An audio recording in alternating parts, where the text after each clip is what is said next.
Selamat siang, Bapak, Ibu dosen yang saya hormati dan teman-teman yang saya kasihi. Perkenalkan, saya Yudit Kristina dan teman saya Felicia. Pada hari ini kami akan mempresentasikan mengenai topik PKM penelitian kami yang berjudul Pencegahan Diabetes Mellitus Tipe 2 Penderita Stunting melalui Deteksi Metilasi PDK4. Pada bagian pertama yaitu pendahuluan. Di bagian pendahuluan ini akan terdiri dari 4 subbab, yaitu latar belakang, tujuan, rumusan masalah, dan manfaat. Latar belakang, dilatar belakangi melalui kasus Dutch Hunger Winter pada tahun 1944 sampai 1945 yang berada di Belanda, ditemukan bahwa anak yang lahir dari wanita yang kelaparan memiliki potensi lebih besar terhadap diabetes, obesitas, penyakit kardiovaskular, mikroalbuminuria, dan masalah kesehatan lainnya. Selain itu, anak yang lahir dari ibu yang kelaparan saat hamil memiliki potensi untuk memiliki tubuh yang lebih kecil daripada anak normal yang lainnya. Sehingga dari data yang telah diperoleh, diketahui bahwa kelaparan yang dialami oleh ibu hamil menyebabkan adanya perubahan epigenetik yang dapat diturunkan pada generasi selanjutnya. Selain itu, anak yang lahir dengan berat badan yang lebih rendah tidak hanya berpengaruh pada tinggi badan, tetapi juga mengalami penurunan massa otot dan peningkatan massa lemak dibandingkan dengan individu yang lahir dengan berat badan normal. Kondisi gagal pertumbuhan pada anak yang disebabkan oleh kekurangan asupan makanan dan gizi pada masa kehamilan serta setelah melahirkan disebut oleh stunting. Berdasarkan hasil Riskesdas 2013 diketahui bahwa prevalensi stunting nasional mencapai 37,2% dan meningkat dari tahun 2010 sebanyak 35,6% dan 2007 sebanyak 36,8%. Prevalensi stunting di Indonesia lebih tinggi daripada negara-negara lain di Asia Tenggara seperti Myanmar, Vietnam, dan Thailand. Pada studi epidemiologik, anak-anak dan remaja yang tinggal di pedesaan memiliki resiko yang lebih tinggi mengalami retardasi dan overweight. Pada masa remaja terjadi peningkatan resiko terjadinya obesitas karena adanya perubahan pada komposisi tubuh, sensitivitas insulin, perilaku, dan aktivitas makan, serta fisiologis. Obesitas abdominal memiliki resiko yang lebih kuat untuk mengalami resistensi insulin. Resistensi insulin dapat menyebabkan penyakit diabetes mellitus, penyakit kronis akibat kadar glukosa darah yang tinggi yang disebabkan karena sedikitnya kadar insulin atau tubuh tidak dapat menggunakan insulin dengan baik.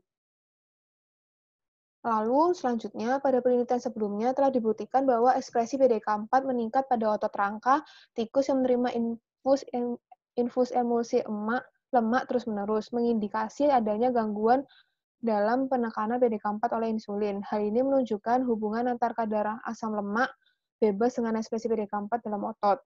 Ekspresi PDK4 diketahui dikendalikan oleh faktor nutrisi dan hormon, sehingga memiliki peran dan mengatasi kelaparan dan serta diabetes. Pada tikus resisten insulin ditemukan bahwa peran insulin untuk menekan ekspresi PDK4 terganggu, sehingga dapat diketahui jika ekspresi PDK4 berlebih, maka kemungkinan akan terjadi resisten insulin. Lalu pola metilasi PDK4 dapat diketahui sejak bayi. Hal ini diketahui dengan hal ini dapat diketahui kemunculan diabetes sejak pada bayi dapat dicegah dengan cara memberikan arahan mengenai pola makan serta nutrisi kepada ibu hamil agar mereka tidak mengalami kekurangan gizi. Selain itu, dapat juga dilakukan uji ekspresi PDK4 pada bayi dan diberikan arahan kepada individu tersebut untuk menjaga pola makan karena ia memiliki kecenderungan untuk menderita diabetes lebih tinggi dibanding orang normal pada umumnya. Lalu latar belakang yang terakhir adalah beberapa metode untuk mendeteksi metilasi gen. Ada banyak metode yang digunakan, diantaranya adalah Next Generation Sequencing atau NGC, Randomly Amplified Fingerprint atau RAF, Reverse Phase HPLC atau RPHPLC, Methylation Specific PCR atau MSP.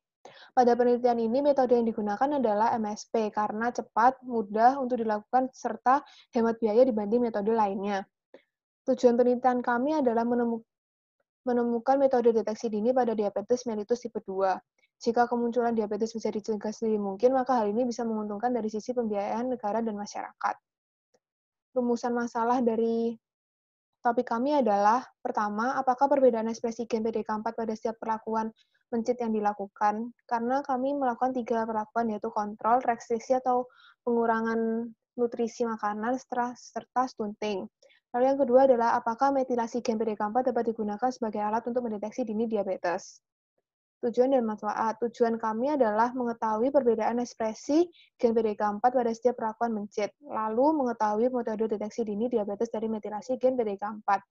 Manfaatnya, dapat mendeteksi bahkan sejak anak-anak apakah seseorang tersebut berpotensi besar untuk menderita penyakit diabetes tipe 2 di hari tua menggunakan hewan model pencit, sehingga metode ini berkontribusi dalam menemukan model hewan yang sesuai dengan kondisi metabolisme glukosa yang juga terjadi pada manusia, lalu membantu negara dalam mengatasi permasalahan penyakit yang disebabkan oleh diabetes mellitus. Kontribusi penelitian ini adalah mendeteksi penyakit dengan studi bioinformatika mengenai ekspresi gen PDK4 dengan analisis menggunakan metode untuk mendeteksi daerah metilasi DNA yang dapat dilakukan oleh dengan Bisulfite Virosequencing Methylation Specific PCR atau MSP.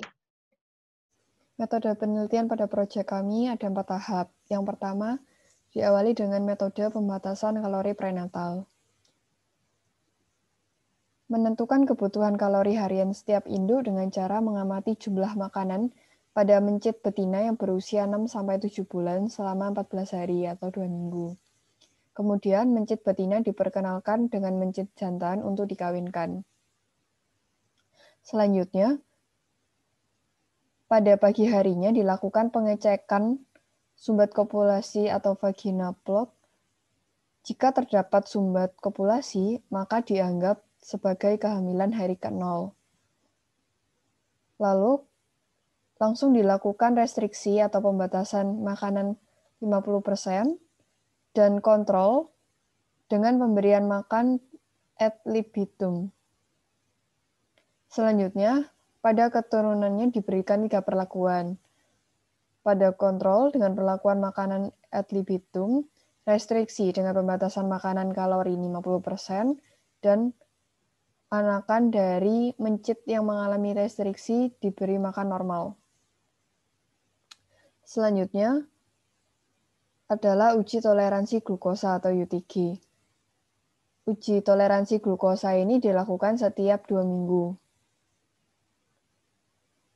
Pengukuran ini berdasarkan pada metode Andrikopoulos. Dilakukan pada mencit yang berusia 4 minggu. Sebelum dilakukan uji toleransi glukosa, mencit harus puasa terlebih dahulu selama 8 jam. Lalu diberikan glukosa sebanyak 2 gram dengan teknik sonde atau gavage. Uji toleransi glukosa menggunakan darah mencit yang diambil lalu diukur gula darahnya setiap menit 0, 15, 20, 60, dan 120. Tahap yang ketiga adalah uji bioinformatika. Uji identifikasi pulau CpG yang ada pada promotor gen PDK4. Metode ini menggunakan perangkat tip CpG-Gplot dengan pengaturan rasio UBS atau XP kurang dari 0,6, persentase ikatan GC kurang dari 50%, dan panjang pulau minimal 100 besbar. Dan yang terakhir adalah analisis data. Uji parametrik perbandingan hasil dari antar kelompok dilakukan dengan independent t-test untuk mengetahui uji toleransi glukosa. Berikut adalah anggaran biaya yang digunakan untuk proyek penelitian kami. Untuk peralatan yang memerlukan biaya 665.000. Untuk bahan habis pakai mengeluarkan biaya 9.932.000.